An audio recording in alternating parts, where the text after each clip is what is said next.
प्रतिष्ठिता मनो मे वाचि प्रतिष्ठितम् आविरावेन एधिः वेदस्य माडिस्थः श्रुतं मे मा प्रहासीः अनेन दीतेन अहोरात्रान् सन्दधामि ऋतं वदिष्यामि सत्यं वदिष्यामि तन्मामवतु तद्वक्तारमवतु अवतु माम् अवतु वक्तारम् अवतु वक्तारम्। ॐ शान्ति शान्ति शान्तिः। नारायणं नमस्कृत्य नरं चैव नरोत्तमं देवीं सरस्वतीं व्यासं ततो जयमुदीरयेत्। सदाशिवसमारम्भां शङ्कराचार्यमध्यमाम् अस्मदाचार्यपर्यन्तां वन्दे गुरुपरम्पराम्। वागर्थाविव सम्पृक्तौ वागर्थप्रतिपत्तये जगतः पितरौ वन्दे पार्वती परमेश्वरौ।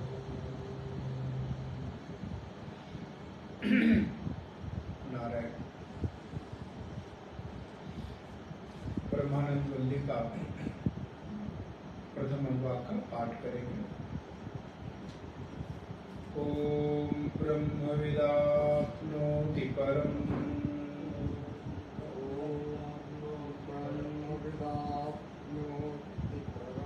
तदेशाभ्युक्ता सत्यं ज्ञानमनन्तं ब्रह्म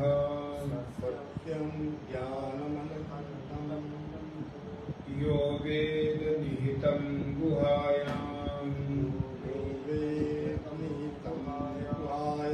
परमे व्योमन् सो अश्नुते सर्वान् कामान् सः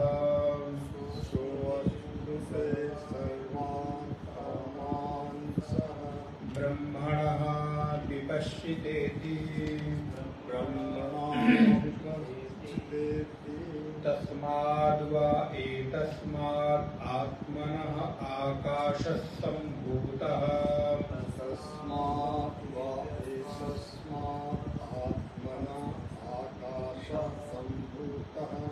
आकाशाद् वायुः वायोरग्निः अग्नेरापः अद्भ्यः पृथिवी पृथिव्या औषधयः ओषधीभ्यो अन्नम् अन्नात् पुरुषः स वा एष पुरुषो अन्नरश्मयः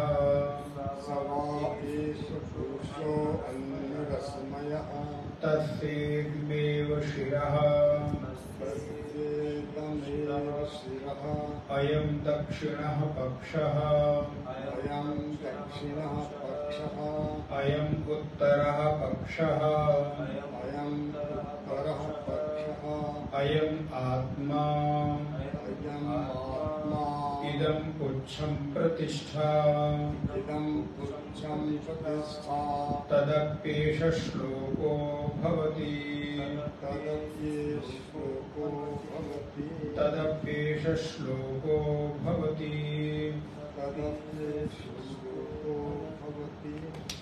नारायण। पूर्व की कक्षाओं में हम लोगों ने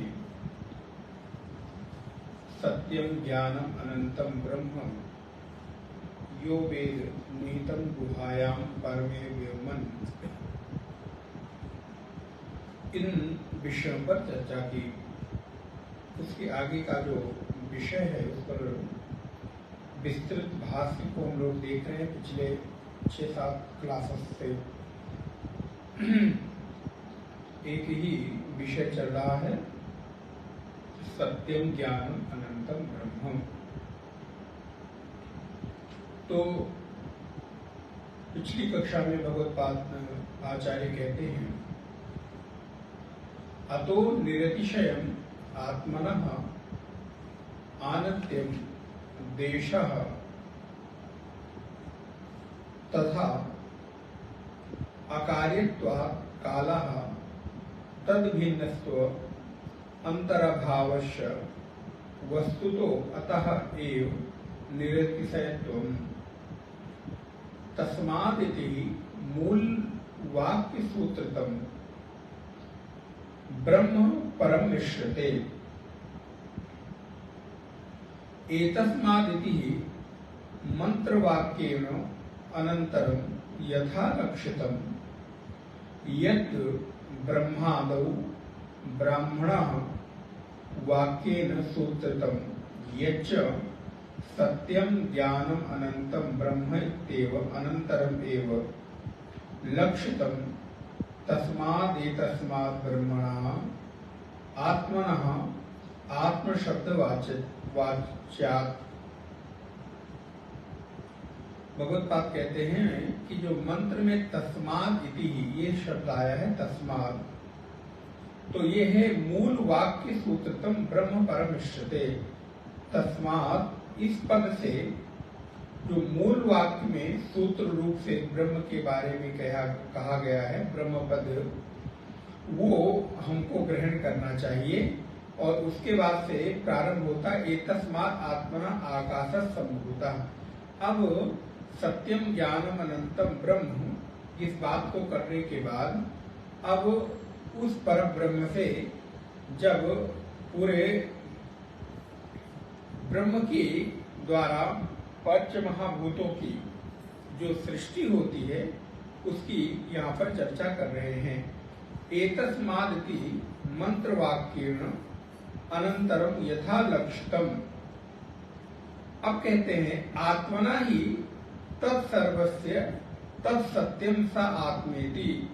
आत्मा ही एकमात्र सत्य है। श्रुति अंतरात् तो ब्रह्म आत्मा, इसलिए जहां पर भी ब्रह्म शब्द आया है वहां से उस आत्मा को ही ग्रहण करना चाहिए।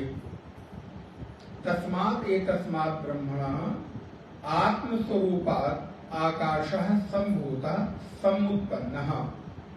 इसलिए उस ब्रह्म से आत्मस्वरूप आकाश सम्भूतः समुत्पन्नः, आकाश की उत्पत्ति हुई। अर्थात उस ब्रह्म से ही ये जो हमको आकाश दिखाई दे रहा है, अर्थात जो स्पेस है, उसकी उत्पत्ति हुई है।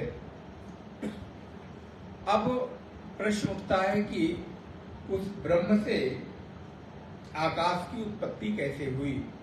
तो श्रुति कहती है, वेद भगवान कहते हैं कि आकाश के द्वारा सर्वप्रथम अव्यक्त की उत्पत्ति होती है, हिरण्यगर्भ आदि की उत्पत्ति होती है। अव्यक्त हिरण्यगर्भ, और उस हिरण्यगर्भ के द्वारा इस सृष्टि में जो हमको पंच महाभूत दिखाई दे रहे हैं वो सूक्ष्म रूप से उत्पन्न हुए। अर्थात ये जो पंच महाभूत दिखाई दे रहे हैं ये बिल्कुल जैसे उत्पन्न हुए थे वैसे हमको नहीं दिखाई दे रहे, क्योंकि जो मूल पंच महाभूत है, सूक्ष्म पंच महाभूत है, वो कभी भी हमको दृष्टिगोचर नहीं हो सकते हैं। इसलिए जब पंच महाभूतों का आपस में पंचीकरण हुआ, एक पंच महाभूत दूसरे पंच महाभूत में जब मिश्रित हुए, तब ये पंच महाभूत हम लोगों के लिए उपलब्ध हुए। अर्थात पंच महाभूतों का जब तक पंचीकरण प्रक्रिया के द्वारा एक पंच महाभूत दूसरे पंच महाभूत में समाहित नहीं होते हैं, तब तक ये हमारे उपयोग के लिए नहीं उपलब्ध होते हैं, क्योंकि ये इतने सूक्ष्म होते हैं। आकाश है, वायु है, अग्नि है, जल है और पृथ्वी है। तो ये पंच महाभूत हमको उपलब्ध नहीं होते। इनकी एक प्रक्रिया है, पंचीकरण प्रक्रिया। तत्वबोध में जब आप देखेंगे तो वहां पर पंचीकरण प्रक्रिया बताई गई, अर्थात एक पंच महाभूत में चारों पंच महाभूत समाये हुए हैं। इसीलिए सांख्य दर्शन का एक सूत्र है, सर्वस्मिन् सर्वः, सब में सब है। आकाश में चारों पंच महाभूत हैं, वायु में अन्य चारों पंच महाभूत हैं, अग्नि में चारों पंच महाभूत हैं, वायु में चारों पंच महाभूत हैं, अग्नि में है, जल में है और पृथ्वी में है। तो सारे पंच महाभूत सभी पंच महाभूतों में समाहित हैं। इसलिए अगर कभी कोई आपको कहीं से कुछ भी प्रकट करता हुआ दिखाई दे तो ये आश्चर्य नहीं है, क्योंकि सब में जब सब है तो उसको कहीं से भी प्रकट किया जा सकता है। जैसे ये पूरा घर है, इस पूरे घर में आप रहते हैं, तो आप कभी भी किसी भी घर से प्रकट हो सकते हैं, मतलब इस घर के किसी भी कोने से निकल सकते हैं, इस घर के किसी भी कमरे से निकल सकते हैं। कौन सा आश्चर्य है, क्योंकि पूरे मकान में एक तरह से आपका साम्राज्य है, एक तरह से आपका अधिकार है। तो आप चाहे कभी बेडरूम में हो सकते हैं, आप कभी ड्राइंग रूम में हो सकते हैं, आप कभी किचन में हो सकते हैं, आप किसी स्टोर रूम में हो सकते हैं, आप कभी लॉन में बैठ सकते हैं। तो आप सब जगह एक तरह से गए हुए हैं, कहीं से भी आप निकल सकते हैं। ठीक उसी प्रकार पंच महाभूत सब में सब समाया हुआ है, वो तभी आज हमारे उपलब्ध हो रहा है। तो इसलिए तस्मात् ब्रह्मणः तस्मात् आकाशत्वेन आकाश रूपात् आकाशः सम्भूतः समुत्पन्नः, वो संपन्न हुआ, उत्पन्न हुआ।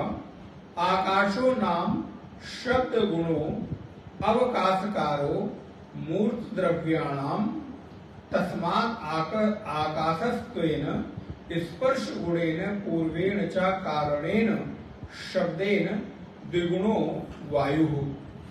अब ये आकाश का गुण क्या है, आकाश में हमको किस रूप में उपलब्ध होता है, तो इसको बहुत सुंदर कहते हैं, आकाशो नाम शब्द गुणो अवकाश करो।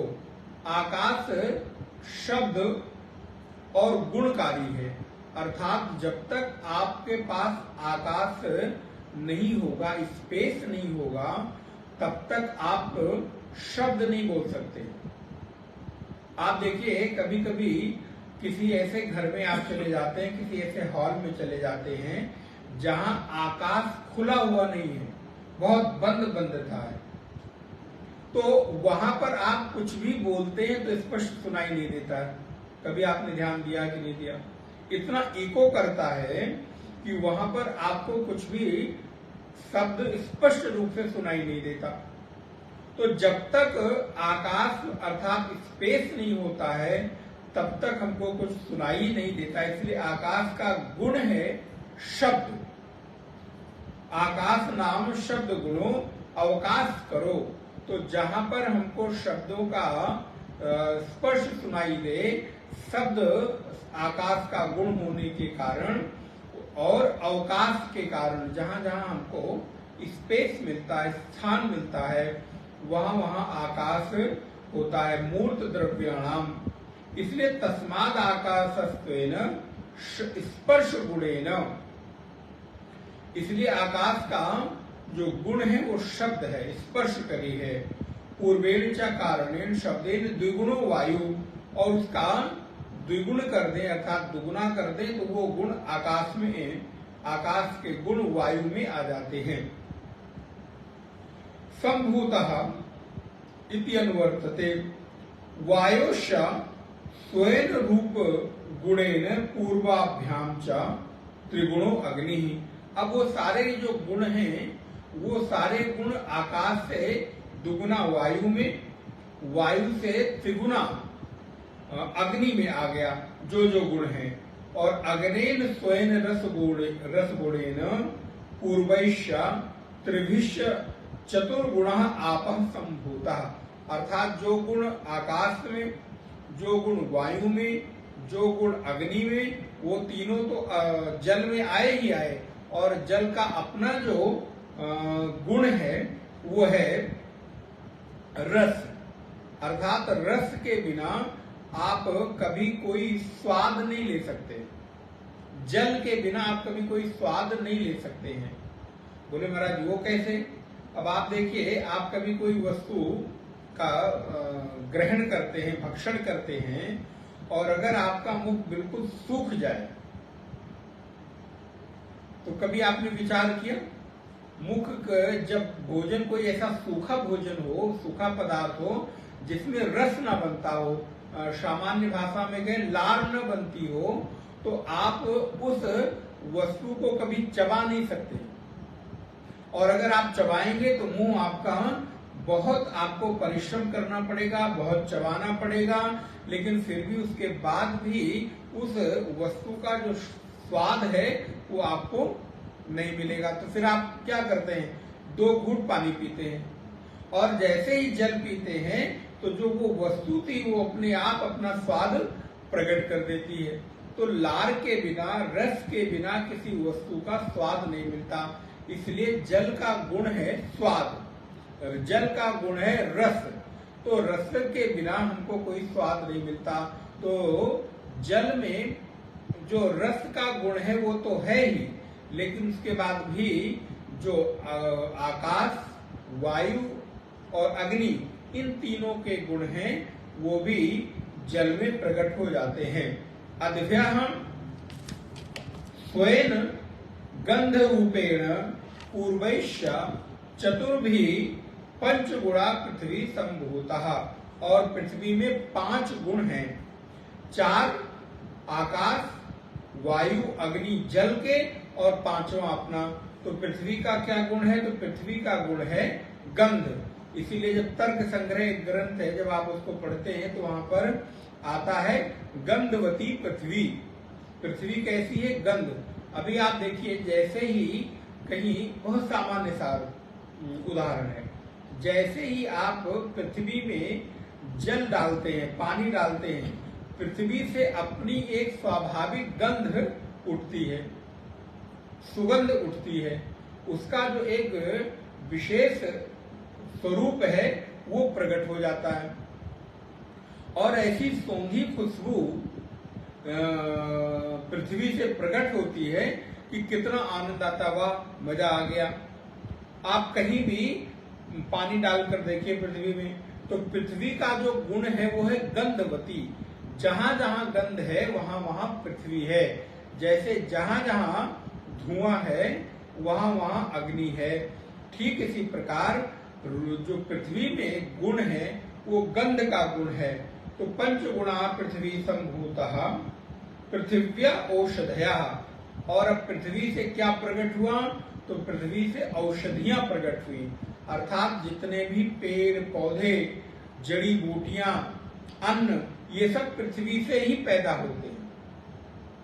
आप देख लिए, कहीं भी किसी भी फॉर्म में कोई भी चीज पैदा होगी तो वो बिना मिट्टी के पैदा नहीं हो सकती।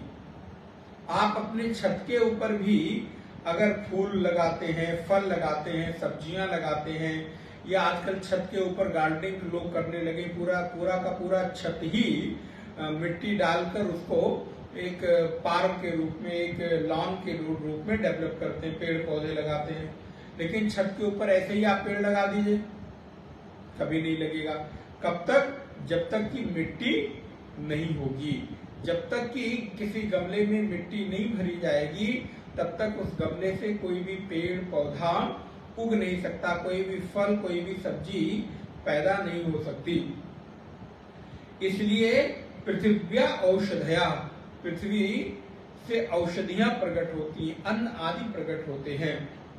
औषधिभ्यो अन्नम, और औषधियां ही हमारे अन्न के रूप में प्रकट होती हैं। अगर आप विचार करके देखें तो अन्न भी एक औषधि है, और इसको भगवान शंकराचार्य जी ने साधना पंचकम में ये बात लिखी कि अन्न को औषधि के रूप में ग्रहण करना चाहिए। जैसे आप दवा ग्रहण करते हैं तो कितनी खाते हैं? बोले महाराज बड़ी भूख लगी थी तो बोले सामने दवाई दिखाई दी और पत्ते की सारी 20 टेबलेट नहीं 10 टेबलेट होती है, 10 टेबलेट खोली और खा गए। क्यों? बोले भूख लगी थी। बोले नहीं, अगर डॉक्टर ने आधी गोली लिखी है तो आधी गोली तोड़ के खाते, भले वो छोटी सी टेबलेट तोड़ने में 10 मिनट लग जाए। कभी कभी ऐसी टेबलेट मिल जाती टूटती ही नहीं, लेकिन फिर भी आप पूरी टेबलेट नहीं खाते, आप आधी ही खाते हैं। उसने बोला कि आप 1.5 टेबलेट खाइए, तो एक निकाला, दूसरी निकाली, आधी तोड़ी और आधी संभाल के रख देते हैं अगली बार खाने के लिए। तो आप औषधि को औषधि के रूप में खाते हैं, वैसे ही अन्न भी औषधि है। भगवत्पाद शंकराचार्य लिखते हैं अन्न को औषधि के रूप में ग्रहण करो, साधना पंचकम में।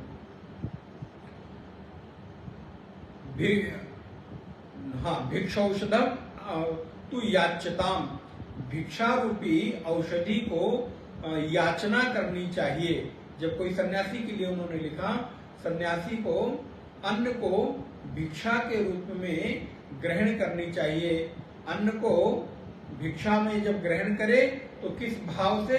बोले ये हमारे क्षुधा रूपी रोग की निवृत्ति है।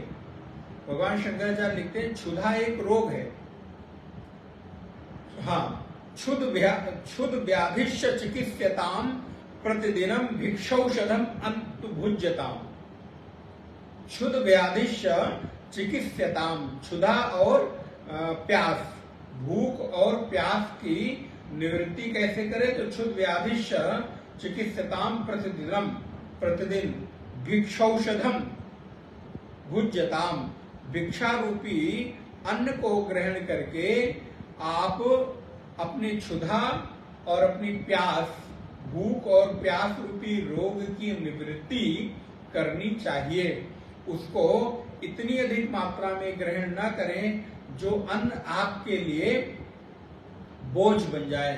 भोजन कभी बोझ न बने, बल्कि भोजन एक अगर दवा के रूप में ग्रहण किया जाए तो कभी वो नुकसान नहीं करता। अच्छा, भोजन नुकसान कब करता है? अन्न नुकसान कब करता है?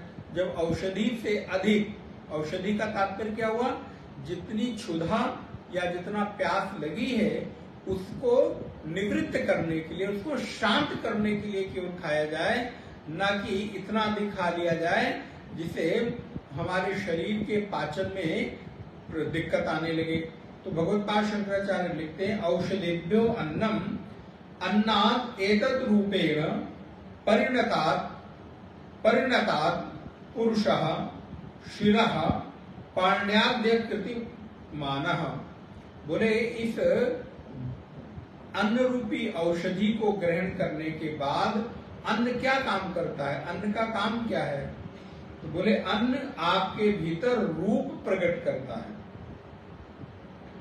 और सिर, पैर, हाथ, आंख, नाक, कान आदि जो हमारी इंद्रियां हैं इनको विस्तार देने में, इनको मजबूत करने में, इनको बल देने में जो अन्न रूपी औषधि है वो काम आती है।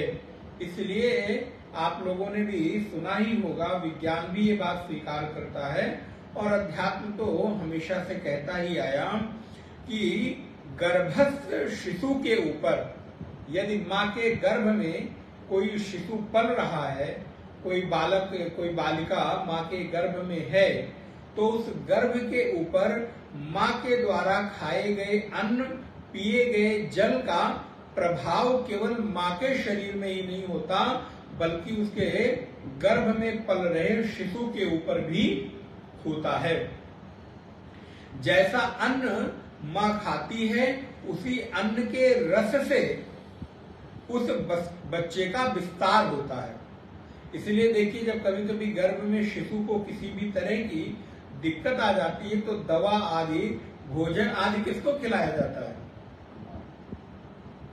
उस बच्चे को नहीं खिलाया जाता, मां को खिलाया जाता है। क्योंकि मां के गर्भ में शिशु पल रहा है, तो दवा कौन खा रहा है? बालक। बोले नहीं, मां खाएगी। लगेगा किसको? बोले बच्चे को। ये कितना अद्भुत विज्ञान है। आप देखिए, अब आजकल तो सारे माओ का जो इलाज पूरे 9 महीने चलता ही रहता है डॉक्टरों के यहाँ। तो बच्चे को दवा कौन खिला रहा है? बोले माँ खिला रही है। किसके माध्यम से? स्वयं के माध्यम से। सिरप पी रही है खुद, लग किसको रहा है? बच्चे को। दूध आदि द्रव्यों का ग्रहण करती है। इसलिए पुरानी जो हमारी दादी आदि होती थी माताएं, वो जो गर्भस्थ शिशु पल रहा है उसके विस्तार के लिए, उसकी मजबूती के लिए माँ का बहुत ख्याल रखती थी और बहुत विभिन्न विभिन्न चीजें माँ को खिलाया करती थी। और ऐसी ऐसी चीजों का सेवन कराना कि जिससे माँ का जो शरीर है वो हृष्ट पुष्ट हो, जिससे बालक भी हृष्ट पुष्ट हो, बालक भी मजबूत हो, बालक में कोई कमजोरी ना आए। दूध खाओ, घी खाओ, दही खाओ, मेवे खाओ, इत्यादि इत्यादि चीजों को खिलाया करती थी, जिससे जो गर्भस्थ शिशु है वो पले। अब अभिमन्यु का उदाहरण बिल्कुल स्पष्ट है। जो धनुर्विद्या है वो कौन सुन रहा था? बोले महाराज, वो बालक गर्भ में जो पल रहा था वो शिशु सुन रहा था। और अंतिम चरण के युद्ध का जो नीति थी वो मां सुन नहीं पाई। अर्जुन ने सुनाना बंद कर दिया, उनको नींद आ गई, मां को नींद आ गई, तो अर्जुन ने कहा चलो बाद में सुनाएंगे। और इसलिए परिणाम क्या हुआ? 7वें चरण में पहुंचकर अभिमन्यु को हार का सामना करना पड़ा और यहाँ तक अपने शरीर को भी गंवाना पड़ा, क्योंकि अंतिम चरण के युद्ध की नीति उनको मालूम नहीं थी। इसलिए हमारे यहाँ इस प्रकार की कथाओं का कोई प्रमाण नहीं है, इसको नहीं, ऐसे नहीं समझना चाहिए। प्रत्येक चीजों का प्रमाण हमारे यहाँ विद्यमान है। सारी चीजें साइंटिफिक हैं। आजकल अध्यात्म को विज्ञान से हम सिद्ध करना चाहते हैं, जबकि होना उल्टा चाहिए। लेकिन फिर भी चलो, अगर हमारी श्रद्धा विज्ञान के माध्यम से भी पुष्ट हो तो भी आप इन सारी कथाओं को उठाकर देखिए। आज भी हमारे जो विज्ञान के डॉक्टर्स हैं वो गर्भ में पल रहे शिशु का रोग का निदान किससे करते हैं? अब इनको कौन समझाए कि ये प्रभाव माँ के गर्भ में पल रहे शिशु के ऊपर हो रहा है। इसलिए जो अन्न है वो औषधि के रूप में ग्रहण करे। तो यहाँ पर भगवत्पाद लिखते हैं, अन्न के द्वारा हमारे शरीर का रक्षण होता है, पोषण होता है। अन्न और जल ये दोनों हमारे शरीर को विस्तार देते हैं। अन्नाद एतद रूपेण परिणतः पुरुषः शिरः, सिर का विस्तार होता है। पाण्यादि पैर आदि का विस्तार होता है। सवा एष पुरुषो अन्न रसमयो अन्न रस विकारः पुरुषा अकृति भावितम ही सर्वेभ्यो अंगेभ्यस्तेजः संभूतम।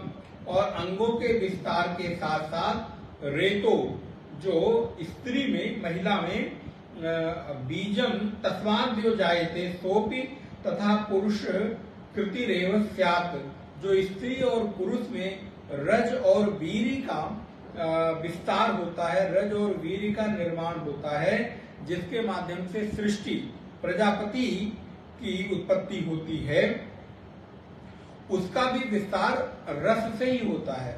और वो रस कहाँ से बनता है? बोले अन्न से बनता है। तो अन्न के रस से रज और वीर्य, स्त्री में रज और पुरुष में वीर्य का निर्माण होता है, जो हमारे भीतर तेज का विस्तार करता है। अगर व्यक्ति को अपने को बहुत तेजस्वी बनाना है तो उसको स्वयं को ब्रह्मचर्य आदि नियमों के द्वारा पालन करते हुए आगे बढ़ना चाहिए। उसी के माध्यम से इस संसार की का विस्तार होता है। तो कहते हैं सोपि तथा पुरुषाकृतिरेव स्यात् सर्वजातषु जायमानानाम जनकाकृति नियम दर्शनात्। और बोले एक ही नहीं, सर्वजातषु, जितनी भी यहाँ पर जातियां पैदा होती हैं, जितने भी प्राणी पैदा होते हैं, जितने भी जीव पैदा होते हैं, सारे के सारे जीव रज और वीर के माध्यम से ही पैदा होते हैं। स्त्री और पुरुष के माध्यम से ही पैदा होते हैं। और अगर और पीछे जाएं तो अन्न के माध्यम से पैदा होते हैं, क्योंकि अन्न के द्वारा ही तो हमारे भीतर वो सामर्थ्य पैदा हुई जिससे हम आने वाले जीव की उत्पत्ति कर सकें। आप देखिए, मनुष्य को तो देख ही लीजिए, स्पष्ट है। पशु पक्षियों को देख लीजिए, कीट पतंगों को देख लीजिए, यहां तक वृक्षों को देख लीजिए। विज्ञान पढ़ने वाले लोग इस बात को जानते हैं कि एक वृक्ष का दूसरे वृक्ष के साथ संसर्ग होता है जिस समय बसंत ऋतु के बीच। अब उनका संसर्ग कोई स्थूल नहीं है, उनका संसर्ग क्या है, उनके जो पराग हैं, हर वृक्ष में फूल और फूल के भीतर पराग होता है, उन परागों के आपस में मिलने से एक दूसरे वृक्ष का विस्तार होता है। कुछ कुछ वृक्ष ऐसे हैं कि अगर उनको अकेले लगा दो तो वो आगे चलते नहीं है, मर जाते हैं। आंवले आदि का वृक्ष तो बहुत स्पष्ट है। कभी भी आंवले आदि का पेड़, एक अगर पेड़ आप लगाएंगे तो आप देखेंगे कि वो बहुत जल्दी उसमें ग्रोथ नहीं होती है। लेकिन वही अगर जोड़े के साथ वृक्ष लगाइए और अगर ऐसा कुछ पता चल जाए कि एक स्त्री और दूसरे पुरुष प्रजाति का है, तो आप देखिए उनकी ग्रोथ और उनमें फल आदि की जो उत्पत्ति है वो बहुत तेजी से होती है, उनका विस्तार बहुत तेजी से होता है। ये सारी चीजें धीरे धीरे विज्ञान के माध्यम से हम लोगों को प्रामाणिकता मिलती है तो हम स्वीकार कर लेते हैं। वही बात हजारों वर्ष पूर्व हमारे शास्त्र कहते हैं, अरे ये सब बातें कहने कहलाने की। तो यहाँ पर कहते हैं पुरुष कृतिरेव स्यात् सर्व जातिषु, एक दो जातियां नहीं, जितनी भी जातियां, जितनी भी प्रजातियां, जितने भी जीव जंतु, पशु पक्षी, कीट पतंग, मनुष्य, जायमाना नाम जनकाकृति ही नियम दर्शनात्। ये जो पैदा होने की का नियम है वो सभी में देखा जाता है, एक जैसा देखा जाता है। सर्वेषाम् अपि अन्न रस स्वीकारत्वे ब्रह्मवंशत्वे च आविष्टे कस्मात् पुरुषाय गृह्यते। बोले यदि सृष्टि में सभी शरीर का समान रूप से अन्न और रस के द्वारा विस्तार होता है, ब्रह्म के वंश में उत्पन्न हुए हैं, तो फिर भला पुरुष ही क्यों ग्रहण किया गया? यहाँ पर पुरुष ही शब्द क्यों दिया गया? अन्नात् पुरुषा, मंत्र में देखेंगे तो लिखा गया अन्नात् पुरुषा। तो यहाँ पर कहते हैं प्राधान्यात् किम पुनः प्राधान्यात् कर्म ज्ञानाधिकार। बोले क्या उनको ज्यादा अधिकार है? तो कहते हैं पुरुष की प्रधानता क्यों है? हर शास्त्र में आप देखिए वहां केवल पुरुष पुरुष ही लिखते हैं। जब समान रूप से पुरुष और स्त्री दोनों के संयोग से ही सारी सृष्टि का निर्माण होता है तो दोनों कहना चाहिए। तो भगवत्पाद कहते हैं कि न कर्म ज्ञानाधिकारः पुरुष एव ही शक्त्वाद अर्थित्वाद अप्यु तत्व चार्थी विद्वान समर्था कर्म ज्ञान यो अधिक्रियते। तो भगवत्पाद शंकराचार्य लिखते हैं कर्म और ज्ञान का अधिकार पुरुष की प्रधानता का द्योतक है। जहां पर भी देखें वहां पर हम किसी भी कार्य को करने के लिए पुरुष की प्रधानता का द्योतक मानते हैं। कर्म और ज्ञान में उस साधन में समर्थ होने के कारण हम उनका नाम लेते हैं। और दूसरा अर्थ कहते हैं कि पुरुष शब्द केवल पुरुष के लिए नहीं बल्कि स्त्री के लिए भी है, क्योंकि इस पुर माने शरीर, इस शरीर रूपी पुर में जो भी निवास करता है उसको पुरुष कहते हैं। तो इस पुर रूपी शरीर में कोई स्त्री और पुरुष का भेद नहीं है। जीव समान रूप से स्त्री और पुरुष दोनों ही शरीरों में गया है। इसलिए नवद्वारे पुरे देही, इस 9 द्वार रूपी पुर में शरीर में जो जीव रहता है उस जीव की दृष्टि से पुरुष वाचक संज्ञा कही जाती है। पुरुष को हम लोग बोलते हैं। यद्यपि पुरुष शब्द स्त्री और पुरुष दोनों के लिए है, क्योंकि स्त्री के शरीर में भी 9 द्वार हैं और उसमें भी जीवात्मा बैठा है, और पुरुष के शरीर में भी 9 द्वार हैं और जीवात्मा है। तो जीव की दृष्टि से स्त्री और पुरुष दोनों ही एक जैसे हैं। उसके लिए उसमें कोई अंतर नहीं आता कि शरीर में कोई दूसरा जीव, पुरुष शरीर में कोई दूसरा जीवात्मा है और स्त्री शरीर में कोई दूसरी जीवात्मा है। बोले उसके लिए दोनों ही प्रधान हैं। इसलिए पुरुष वाच्य स्त्री भी है और पुरुष तो है ही। तो इसलिए पुरुषे तु एव अविस्तर आत्मा सा ही प्रज्ञानेन संपन्न तमो विज्ञातम पश्यति वेदा स्रवस्तनम वेद लोकालोकौ मर्तेन अमृतम इत्येवं संपन्नः अततरेषां पशूनां शना पिपासे पशूनां असना पिपासे एव अभिविज्ञानम इति श्रुत्यांतरम दर्शनात्। तो आचार्य कहते हैं कि शरीर की दृष्टि से नहीं बल्कि जीव की दृष्टि से पुरुष संज्ञावाचक यहाँ पर दोनों ही होते हैं। और सभी लोकों में नश्वर जो कर्म है, उपासना है, उस कर्म और उपासना का जो साधन है वो दोनों में समान रूप से दिखाई देता है। चाहे वो कोई स्त्री करे तो कोई पुरुष करे तो सारे कर्म सभी के लिए सुनिश्चित किए गए, उपासनाएं सारी उनके लिए सुनिश्चित की गई। तो इसलिए उस तरह से दिखाई दे देता है। और दूसरा कहते हैं उससे भिन्न पशुओं को तो केवल भूख और प्यास ही का विशेष ज्ञान होता है, लेकिन जो मनुष्य देह में स्त्री या पुरुष है उसको भूख प्यास के अतिरिक्त अन्य चीजों का भी ज्ञान होता है।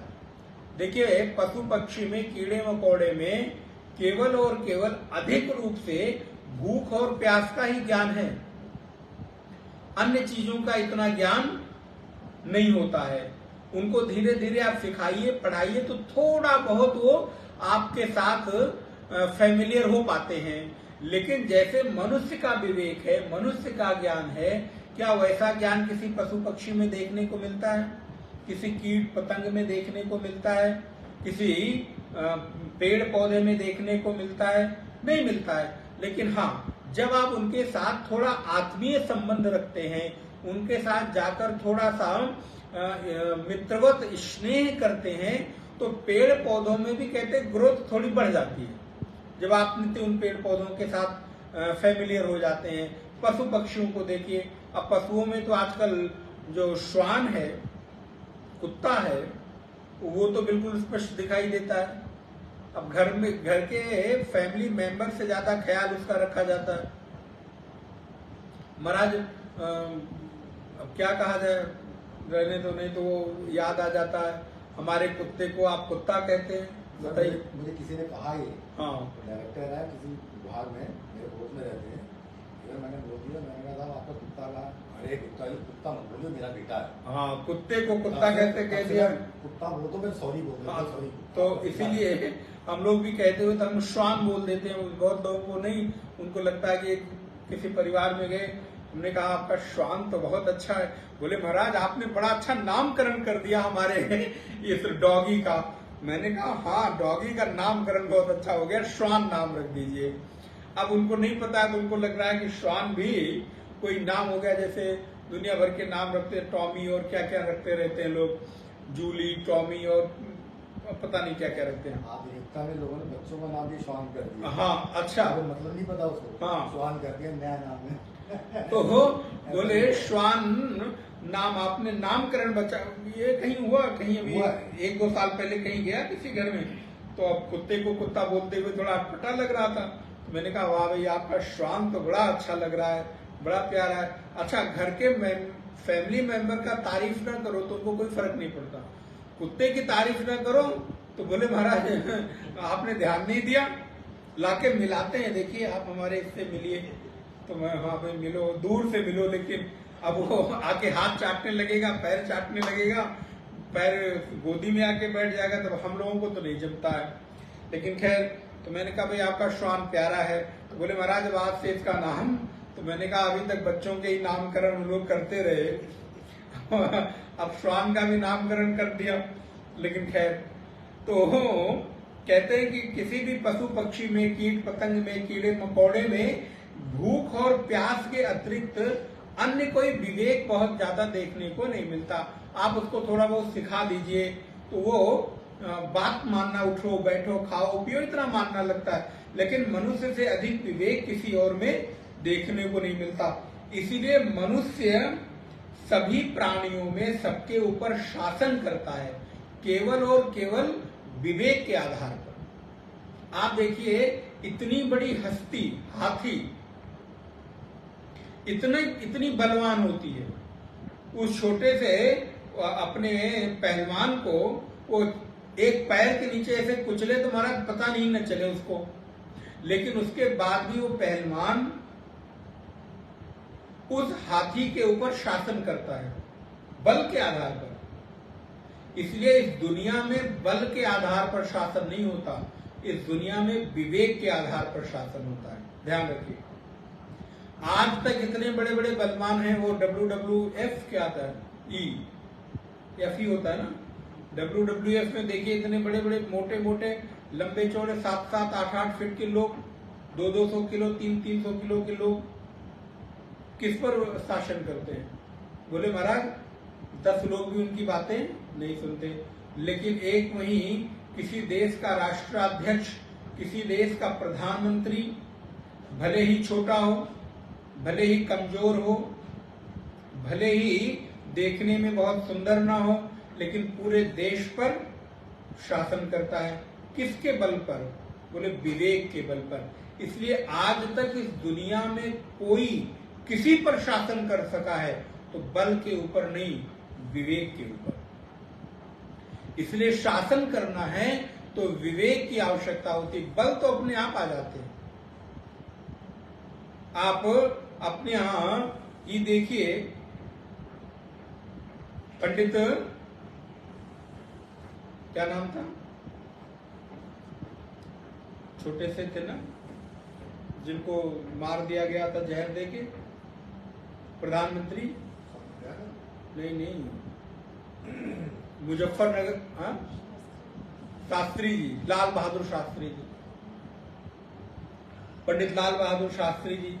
आप देखिए देखने में हाइट कितनी छोटी थी, बोले महाराज छोटी सी हाइट, शरीर सामान्य सा, लेकिन शासन ऐसा उन्होंने किया कि आज भी हम स्मरण करते हैं और उनकी अनुपस्थिति खलती है कि और कुछ साल वो रह गए होते तो कितना अच्छा होता। ऐसे कितने सारे उदाहरण आपको देखने को मिलेंगे।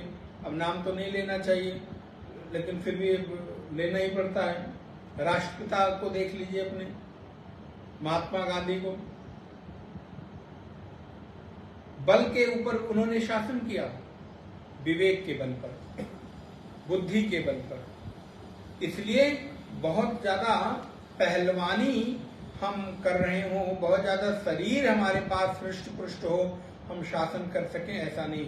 बुद्धि कितनी है, विवेक। इसलिए पशु पक्षियों में भूख प्यास है। भगवत्पाद लिखते हैं पशु पक्षियों में भूख प्यास के अतिरिक्त अन्य कोई विशेष ज्ञान नहीं होता है। ऐसी दूसरे श्रुति भी कहती है पुरुषे तु एव अविस्तर आत्मा स हि प्रज्ञानेन संपन्न तमो विज्ञातम पश्यति वेदः स्वस्तरम वेदः लोकालोकौ मर्तेन अमृतमिप्सति इत्येवं संपन्नः असतरेषां पशूनां असना पिपासे एव अभिज्ञानमित्यादि श्रुत्यंतरम दर्शनात्। इसलिए जो पुरुष है उसके पास कर्म का और ज्ञान का अधिकार है अन्य प्राणियों की अपेक्षा। किसी अन्य योनि में कर्म का अधिकार नहीं है, उपासना का अधिकार नहीं है। केवल और केवल इस पूरी सृष्टि में विचार करके देखिए कितनी बड़ी ब्रह्मा जी की सृष्टि है, कितने कीट पतंग कीड़े मकोड़े पशु पक्षी स्थावर जंगम हैं, लेकिन उन सब में केवल और केवल आपके पास ही कर्म करने का अधिकार है। नहीं तो किसी पशु को स्वतंत्र कर्म करने का अधिकार नहीं है। खूंटे से बांध दिया गया तो बंधा हुआ, अगर 12 घंटे पानी नहीं पिलाया बंधा हुआ है, 10 घंटे आपने उसको कोई चारा नहीं दिया वो प्रतीक्षा कर रहा है। लेकिन आपके पास ये सारे अधिकार हैं कि आप भूख लगने पर भोजन कर सकते हैं, प्यास लगने पर पानी पी सकते हैं, आप अपने अनुसार कर्म कर सकते हैं और वो सारी स्वतंत्रता है कि आप अपने जीवन के उत्थान के लिए क्या क्या कर सकते हैं। इसलिए जहां जहां भी शास्त्रों में देखने को मिलता है वहां पुरुष शब्द का प्रयोग किया गया है, क्योंकि पुरुष माने ये देह में ही ये अधिकार है कि वो कर्म और ज्ञान संपन्न कर सके। इसलिए उपासना करने का अधिकार हमारे पास, कर्म करने का अधिकार हमारे पास, सृष्टि के संचालन में सहयोग करने का अधिकार हमारे पास। कितने सारे पशु पक्षी का तो जीवन कितना अल्प होता है, कितने सारे लोग अपने जीवन से कुछ भी कर नहीं सकते, लेकिन आपके पास वो सारे अधिकार भगवान ने दे रखे हैं, सारी स्वतंत्रता दे रखी है। आप जब चाहो तब खाओ पियो उठो बैठो सो आओ जाओ, पूजा पाठ जप तप तीर्थ व्रत उपवास जो कुछ करना है एनी टाइम आपके पास अधिकार है। और विवेक है कितना करना है, कब करना है, कैसे करना है, कहां करना है, ये सारे अधिकार आपको परमात्मा ने दे रखे हैं। इसलिए शास्त्रों में पुरुष का हमेशा प्रयोग किया गया। और पुरुष शब्दवाच्य स्त्री देह भी है और पुरुष देह भी है, क्योंकि पुम नाम ये शरीर रूपी पुर में वो जीवात्मा के निवास करने से शरीर की दृष्टि से नहीं, जीवात्मा की दृष्टि से पुरुष शब्द का प्रयोग किया जाता है। अब थोड़ा सा भाष्य और बचा है इसमें, उसको हम लोग अगली कक्षा में देखेंगे। ओम पूर्णमदः पूर्णमिदं पूर्णात् पूर्णमुदच्यते पूर्णस्य पूर्णमादाय पूर्णमेवावशिष्यते। ओम शांति शांति शांति। हरि ओम। श्री गुरुभ्यो नमः। हरि